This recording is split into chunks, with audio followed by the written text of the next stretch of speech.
Welcome to Lost Relation Chronicles. Throughout the evening, I noticed two men lingering in a booth. One would occasionally wander to other tables, while the other stayed seated, nursing his drink. The man who moved around mostly approached tables with women, striking up brief conversations that often ended abruptly. At times, he would return with an envelope containing something, though I couldn't tell what it was. I assumed they were involved in sales, and I was surprised management hadn't stepped in. Later, I mentioned this to my companions. My 2-year-old wife, Emily, our friends Paul and Michelle, and Kenneth and Melissa. We briefly speculated on what the men were up to before moving on. About 30 minutes later, the first man approached our table. I thought perhaps he'd run out of women to approach and was now coming to us. He greeted us warmly and made small talk, before revealing that his friend, who was in town for business, was looking for company and wondered if any of the women would be interested in joining him for a night of intimacy. I was taken aback by his boldness, especially since every woman at our table was clearly with her partner. I was about to speak up when Michelle interrupted, asking him to clarify his proposition. The man responded casually, boasting that his friend was well endowed and knew how to please women, suggesting that one of us might want to try it out. The women struggled to suppress their laughter, but the man seemed undeterred, perhaps having faced rejection many times before. Melissa then took charge, asking how they knew his friend was really that well equipped. The man pulled out the familiar envelope he'd been carrying all evening, revealing several photographs of his friend that seemed to confirm his claims. At this point, the men around the table, including myself, decided to let the women handle it, waiting for the moment when the man would finally leave. The women, clearly amused by the photos, responded with exaggerated enthusiasm, making the situation all the more ridiculous. When the man asked if anyone was interested, Michelle and Melissa giggled and shook their heads, returning the pictures to him. Just as it seemed like the man was about to leave, he paused and focused on Emily. He may have recognized something familiar in her eyes, prompting him to ask again, "How about you, little lady? I didn't see you shake your head." I sat there, somewhat confident but, in hindsight, foolishly waiting for Emily to respond. When she finally spoke, I was more interested in his reaction than in her words. To my surprise, he didn't look upset or calm. He simply smiled broadly and walked over to Emily.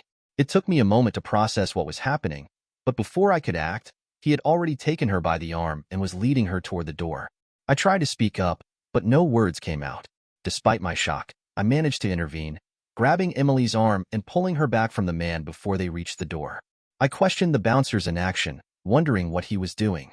That's when a massive hand, attached to the largest arm I had ever seen, grabbed mine and forced me to release Emily.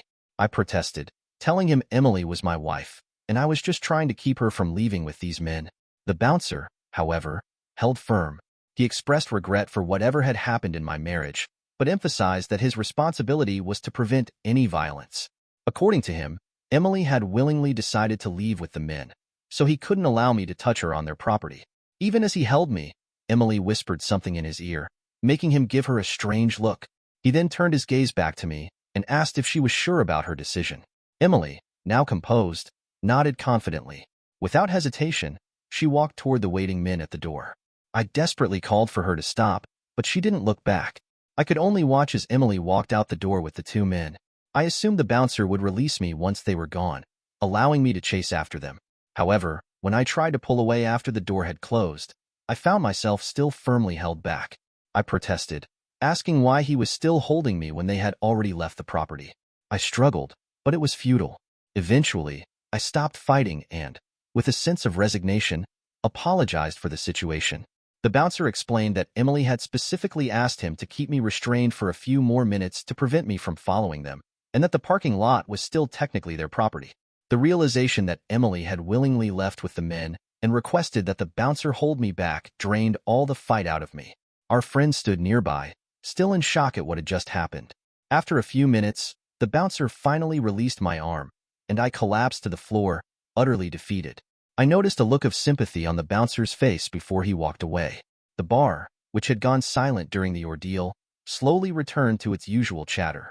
I sat on the floor, tears streaming down my face, struggling to comprehend how Emily could do this. Was I not enough for her? That painful realization gave me something to act on. Paul and Kenneth helped me to my feet and guided me back to our table, where Melissa and Michelle tried to console me. But when I saw Emily's empty seat, something inside me hardened. I left $140 on the table and walked toward the door. Melissa asked if I was leaving, and I told her there was no point in staying, that I had other things to do. Michelle suggested waiting for Emily to return, but I dismissed the idea and told her one of them should offer Emily shelter for the night instead. I felt compelled to leave. As I walked out, I overheard the women asking the men to step in, but the guys refused, saying they weren't going to do anything after what Emily had just done. I focused on the door, trying to avoid the pitying stares of everyone in the bar. I reached my car, but the emotions hit me again, and I felt dizzy, on the verge of passing out. I sat in the driver's seat for a few minutes, trying to calm myself enough to drive home. As I sat there, it struck me how ironic it was that Emily's impulsive nature had drawn me to her in the first place. Halfway back to my apartment, her phone number appeared on my caller ID, and I thought maybe she had changed her mind and needed help. I answered the phone without greeting, immediately offering my assistance. I asked where she was and offered to come pick her up, asking for the hotel and room number. Sensing she didn't want me to come inside, I changed my approach, suggesting she leave and meet me outside. She explained that she wasn't leaving and planned to stay, calling me baby and hoping I understood. She emphasized that it wasn't about me or her feelings for me, but something she needed to do. I begged her to reconsider, but she insisted she had to go through with it, promising it wouldn't harm us and that it was just a one-time thing. At that point, I felt numb. Not only had she walked out on me in front of our friends and an entire bar, but now she was asking me if I was okay with it. I realized there was nothing left to fight for, so I told her I understood, but I meant it very differently than she thought. She seemed excited, thanking me and promising to show me how much she loved me once she was done. The call ended, and all the sadness and depression that had consumed me dissipated. I had blocked out the love I felt for her just a few hours ago, replacing it with a grim determination to move on. When I arrived at my apartment, I unpacked my bags. We each had our own set of luggage from before we got married, so I spread all 3 suitcases out on the bed. We didn't have much stuff, and I had far less than Emily did. I thought everything would fit into these 3 cases, but if not, I was confident that whatever I had to leave behind wouldn't be missed. I took my time, not planning to just disappear without a trace. In fact, I was hoping Emily would feel the same pain when I walked out the door as I had felt when she had left the bar. And for her to feel it, she needed to be there. I had 2 suitcases packed and was halfway through the last one when I heard the front door open and close quietly. I suppose she saw the lights on and knew I was awake. She called out to me. I told her to enjoy herself, but her response suggested she had just returned from a party, making it clear my sarcasm had been lost on her. She entered the bedroom, and I glanced at her. Her hair and makeup were disheveled, and her clothes were rumpled. She seemed content, but her smile quickly faded when she saw me packing. She asked what I was doing, and I told her I was moving out and filing for divorce. She tried to stop me, but I firmly removed her hand from the suitcase. A surge of rage overtook me, similar to the feeling when the bouncer had gripped my arm earlier. I told her not to touch me and reminded her that she had gone off with those men regardless of how I felt. I asked if she had been with both men, not just Mr. Big, making my sarcasm clear. She begged me not to leave, explaining that she had always wanted to experience someone with such a large endowment and had never been with a well-endowed man before. She justified her actions by saying it wouldn't have been fair to abandon Kevin after he had done most of the work, and that she didn't want him to take advantage of married women. She assured me it was over, promising to do anything to make it up to me. I expressed my disappointment, reminding her that when we married, she promised to be mine forever. I questioned the significance of that promise now that she had broken it. I asked how she could possibly make amends for what she had done and admitted feeling inadequate. Despite my emotions, I told her I would consider moving on if she told me which hotel and room number they had taken her to. Emily refused to tell me, telling me to take a printout of her apology and shove it. She said she was worried that if she told me, I might do something reckless and get hurt because there were 2 of them. She insisted they weren't worth getting into trouble over. I countered, stating that it was my decision, not hers. I asked again for the hotel and room number. She apologized, citing her promise to protect me after we married. She insisted I shouldn't be hurt unless I was the one causing the harm. Her response seemed to hit a nerve, and eventually, she agreed. Emily continued to try and convince me to stay as I finished packing, but she no longer physically stopped me. She reassured me it was just lovemaking and something she had to do. She claimed she only loved me, but I remained firm in my decision to leave. When she finally spoke again, she said it meant nothing. That was it for me. I told her that it meant something to me. Our physical connection had always been precious to me.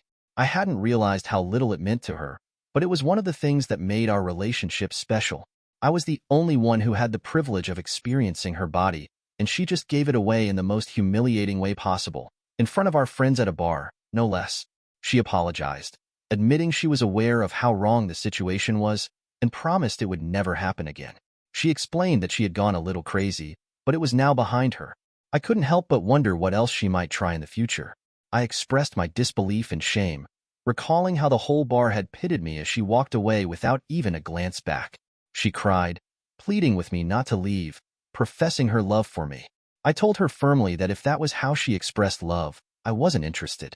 I admitted that, while I might forgive her one day, I would never forget what she did and how it made me feel.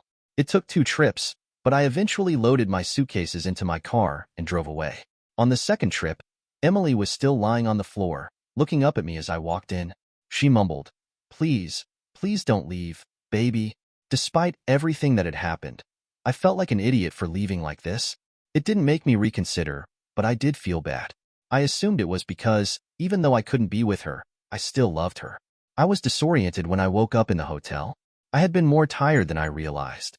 The adrenaline had worn off, and I crashed hard. It was almost noon when I woke up. Thankfully, I had paid for 2 days in advance, but I knew my bank account couldn't sustain a hotel stay for much longer. I needed somewhere to stay, but there was a major issue. Emily and I only had 3 months left on our apartment lease, and I didn't have the funds for both that and a new place. I had to figure out whether to leave the apartment and absorb the financial hit or come up with another plan. Emily and I didn't have much in the way of assets. Each of us had a car with its own payments, but that was about it. Our bank account was minimal, and the only notable possessions were some furniture, none of which I particularly cared for. It was a mess. I hated the idea of dragging our friends into this, but Paul and Kenneth had been my closest friends long before either of us got married. Paul and Michelle had been married for 5 years, Kenneth and Melissa for nearly 4, and Emily and I were the last to join the group. After finally turning my phone back on, I saw the flood of messages from Emily, along with several from the guys and their wives. All of them urged me not to make any rash decisions. One message from Paul stood out. He offered help in any way he could. I called him and ended up speaking with Michelle. She offered me a deal. I could stay in their guest room for a while, but she made it clear that she would not stop me from seeing Emily. Michelle also mentioned that Emily had been asking everyone if they'd heard from me. Michelle emphasized that I should be civil with Emily, acknowledging she made a mistake, but that it wasn't as extreme as something like homicide. I agreed to Michelle's terms and moved from the hotel to their spare room the next morning. My boss let me take the morning off, but I had to work late that week to make up for it. I decided to work late that night to distract myself from everything. I arrived at Paul and Michelle's house around 10 p.m., hoping to rest, but instead, I ran into an unexpected confrontation with Emily. I questioned why she was there, reminding her that I didn't want to see her after I left. She apologized, saying she was hurting without me and wanted to talk to resolve things. I told her I wasn't interested in reconciling, but she begged me not to end everything over one mistake, professing her love and asking for a chance to make things right. I reminded her that she had the chance to save my dignity by telling me where those guys were, but she refused. I told her I needed space to process and asked her to leave. Emily reluctantly left after a brief conversation with Michelle in the kitchen. As she stood by the door, she said she loved me before leaving. My resolve wavered as I sank onto the couch. Michelle sat next to me, and Paul stood in the hallway. Michelle complimented me on how I handled the situation, thanking me for being so kind, even though it wasn't easy. I expressed my dissatisfaction, feeling that I didn't deserve what happened. Michelle agreed, saying I shouldn't have to suffer, even though Emily was at fault. Michelle explained that Emily was also suffering, admitting she didn't expect me to abandon her over this. I asked Michelle if Emily had planned her actions, given how much she seemed to get away with. Michelle clarified that it was more of a temptation Emily had considered after the fact. I asked what Emily had told her, and Michelle explained that Emily had admitted to being tempted by the idea of being with someone wealthy. Michelle reassured me that Emily hadn't meant for me to be held back by the bouncer. This revelation infuriated me. I asked, was the lovemaking at least terrible? Do you want me to sugarcoat it? Or be brutally honest? Michelle's response was clear. Despite the affair, she emphasized that Emily wouldn't trade what we had for that experience. It was a one-time mistake, and it meant nothing compared to our relationship, but I couldn't help but feel betrayed. Michelle was hopeful that Emily and I could move past this, but I wasn't so sure. Paul and Kenneth disagreed with Michelle's optimism, and I couldn't see how we could fix this. Emily had made deliberate choices, and she continued to dismiss my feelings, even when she saw how hurt I was. Michelle tried to downplay it as a moment of temporary insanity, asking if I'd ever done something similar without thinking of the consequences. I appreciated Michelle advocating for Emily, but I reminded her that this wasn't a simple mistake like staying up all night playing video games instead of writing a paper. We were adults, and Emily's actions had very real consequences. You are right, but my heart still tells me that you two are great together, and if you forgive her, you will be happy. Maybe you're right, Michelle, but more likely, I'll always be worried about what could happen next. I'd hesitate to visit a club again, fearing it might happen again. If she can't control her impulses, is it my responsibility to accept that she made her choice and that I now need to prioritize my own well-being? Excuse me, I'm tired and need sleep. Emily's story is following a predictable path. I can acknowledge her efforts to reconcile, but I remain too resistant. It was hard because I still loved her. When you divorce, it's not just your spouse you lose. It's all your shared dreams, plans, and hopes. We had talked about children, grandchildren, traveling, and building a life together, and all of that was now shattered. Those were the times when I most wanted to stay, because Emily and I were so aligned with our dreams, like two halves of a whole. But I couldn't ignore her actions. 3 months later, the divorce was finalized. Emily asked for one final conversation. I agreed to listen. After the hearing, Emily and I met privately. She apologized, saying her actions didn't reflect her love for me. She regretted everything and would carry that regret for the rest of her life. I told her that I, too, regretted things. Meeting her, proposing to her, and marrying her. I told her I was moving on. Emily accepted my decision, expressing her contempt and wishing I would think things through instead of acting on impulse. I felt choked up but stayed silent.